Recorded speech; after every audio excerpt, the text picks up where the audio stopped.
Olá, seja bem-vindo ao Boletim ESG. E nesse boletim nós vamos discutir impactos econômicos e financeiros da mudança do clima e eu vou usar como exemplo a estiagem ocorrida no estado do Amazonas no segundo semestre de 2023. Mas antes, vamos discutir risco climático. Há muitas formas de nós classificarmos os riscos climáticos. Podemos pensar em riscos legais, operacionais, comerciais, financeiros, mas eu vou usar aqui a tipologia do TCFD. E a razão pela qual eu escolhi essa tipologia é porque ela é a base para o desenvolvimento de políticas públicas climáticas no mundo todo no âmbito financeiro. Também tem sido a base para regulações e autorregulações envolvendo a questão climática. E o TCFD classifica os riscos em dois grandes grupos: os riscos físicos, que são aqueles relacionados à existência de um evento climático extremo, como, por exemplo, uma grande seca, uma grande tempestade, ventos, por exemplo, a velocidade média muito superior ao histórico. Então, esses são exemplos de riscos físicos, quer dizer, quando acontece um evento climático extremo que vai gerar um impacto ali imediato nas minhas operações, ou de maneira constante e periódica gerará um impacto nas minhas operações. E outro grupo de risco são os riscos relacionados à transição para uma economia de baixo carbono.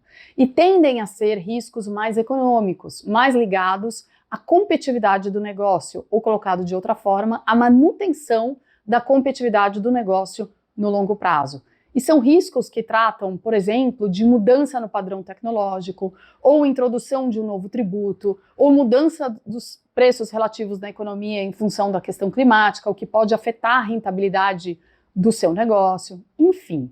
Então, temos esses dois grupos, os riscos físicos e os riscos climáticos. No segundo semestre de 2023, o estado do Amazonas viveu uma grande estiagem do Rio Negro. O polo industrial de Manaus, que é a Zona Franca de Manaus, depende da navegação fluvial para escoar a sua produção, para distribuir a sua produção ali da Zona Franca de Manaus. E da mesma maneira, depende da navegação fluvial, da navegação de cabotagem, para receber produtos que venham do exterior, principalmente componentes que vão ser necessários aí à produção da Zona Franca de Manaus.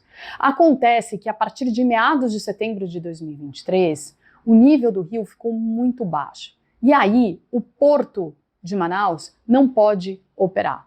Falando de uma forma mais técnica, o porto de Manaus opera com a cota do rio, no mínimo, a 18 metros. Então, quando a cota do rio cai, abaixo de 18 metros, o porto tem que fechar, porque ele não consegue operar com o calado dos navios que vêm do exterior, principalmente via Canal do Panamá, ou aqueles navios necessários para levar os produtos da Zona Franca de Manaus, seja para a própria região norte, seja para o resto do Brasil, seja para o exterior.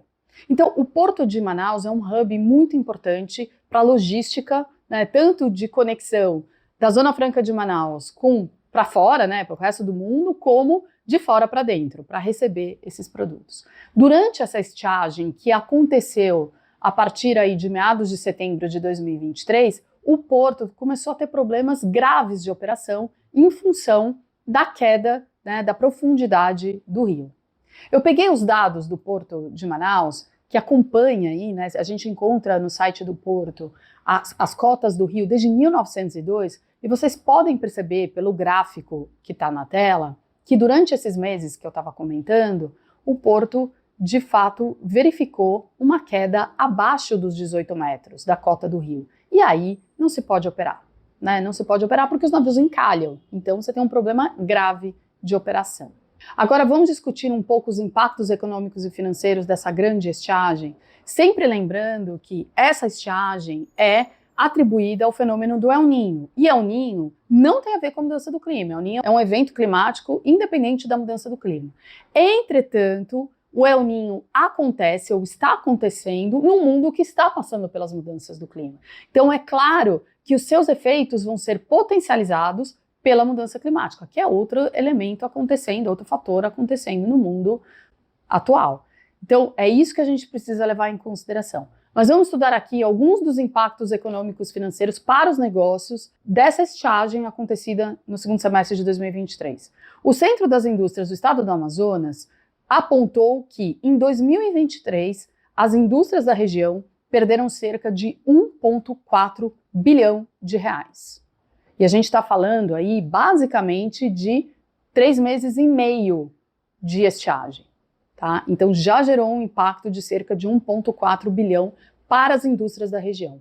E este impacto é decorrente de praticamente 2 fatores. O primeiro é o não recebimento de componentes, né? Então os suprimentos para a indústria da região não chegam, porque o porto não pode operar, e aí elas têm que parar, porque elas não têm, né, componentes para operar, e também o fato de elas não conseguirem distribuir os seus produtos, né, mandar os seus produtos para fora em função da não operação do porto. Então, isso levou a essas perdas estimadas de 1,4 bilhão para as indústrias da região. Outro exemplo é de uma grande cadeia varejista local, que é uma das mais importantes da região, que é o Grupo Bemol, e eles tiveram um aumento de 30% nos custos com frete. Por quê? Porque se o porto não opera, eles têm que mandar os produtos deles por aviões. E aí houve um aumento de 30% nos custos com frete. Então isso corrói rentabilidade. Outro exemplo do Grupo Bemol foi que cerca de 20% das vendas deles são feitas por e-commerce e levam, em média, 8 dias para chegar na casa dos seus clientes. Com essa estiagem, de 8 dias a entrega passou a levar 25 dias. Então imagine o estresse para as operações, imagine o que isso significa de atendimento ao consumidor, enfim, um problemão. Outro exemplo que nós podemos dar é do operador portuário Superterminais. O operador portuário ficou 32 dias sem operar, porque não podia operar, o porto estava com profundidade abaixo de 18 metros, e isso levou a 32 dias de parada de operações. Eles tiveram que dar férias coletivas para 400 funcionários, e isso levou a uma perda de 40 milhões de reais, esses 32 dias parados. Então, o que é importante a gente observar aqui? Muitas vezes, quando a gente discute risco climático para as operações, para os negócios, pode parecer uma coisa muito distante, uma coisa muito teórica, muito distante da realidade. Entretanto, o que os investidores, reguladores, né, bancos, no mundo todo, já vêm percebendo há alguns anos, é que, na verdade, isso já é muito concreto. E é por isso que eles começaram a incluir análises do risco climático em tudo que eles fazem. Né, ou grande parte do que eles fazem. Não é à toa que bancos centrais no mundo todo já têm feito testes de estresse para entender como eventos climáticos extremos podem gerar instabilidades monetárias. Então, o que a gente está falando aqui é de algo muito, muito real, muito concreto, que já está acontecendo. Então, quando a gente fala de fazer análise do risco climático, olha, pega o seu negócio e analisa o seu negócio. Quais são os potenciais riscos físicos da mudança do clima e quais são os potenciais riscos de transição da mudança do clima para o seu negócio. É importante porque isso ajuda, né, o seu negócio a se preparar para esses 2 tipos de riscos. Como dizia a minha avó, prevenir é melhor do que remediar. Quando a gente se prepara, a gente tem condição como empresa de entender no nosso planejamento estratégico como encaixar, né, essa preparação, como encaixar isso nos fluxos de caixa, enfim, como tornar o negócio resiliente à mudança do clima dentro das nossas possibilidades. Mas quando o evento climático extremo acontece e nos pega despreparados, a gente tem que correr atrás do prejuízo. E, em geral, isso sai muito mais caro. Então, nós estamos passando por momentos muito difíceis, né? A previsibilidade dos eventos climáticos torna-se difícil, porque o que a gente sabia sobre velocidade dos ventos, precipitação, secas, enfim, historicamente, os dados que a gente tinha não são mais suficientes para nos dar uma indicação do que será o futuro. Então é por isso que a gente precisa se preparar para a mudança do clima. Esses números que eu trouxe são números de uma estiagem que aconteceu por 3 meses e meio. E já são números que nos chamam a atenção. As indústrias da região estão preocupadas com o que vai acontecer em 2024. Porque a cota do rio voltou a subir. Então, né, o porto está operando aí com certa tranquilidade. Entretanto, a preocupação das indústrias da região é o que vai acontecer em 2024, se isso vai se verificar no segundo semestre de 2024, o que aconteceu em 2023. Então, as indústrias da região estão discutindo mecanismos rápidos aí de adaptação a esse cenário. Um deles, por exemplo, é dragagem, né? Dragagem ali do porto. Primeiro que a dragagem é cara.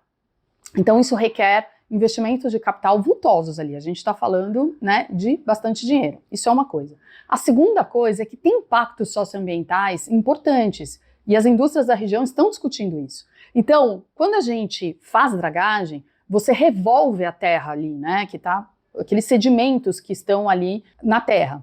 Quando você faz isso, você joga para o meio ambiente, então você joga para o ecossistema coisas, né, sedimentos que podem ser tóxicos. Por exemplo, ali na região, é uma região que se tem mercúrio. Por quê? Por causa da mineração do ouro. Esse mercúrio está sedimentado. A partir do momento que você revolve o fundo do rio, por causa da questão da estiagem, você recoloca no ecossistema com impacto sobre os ambientes naturais e impacto sobre a saúde humana do mercúrio, por exemplo.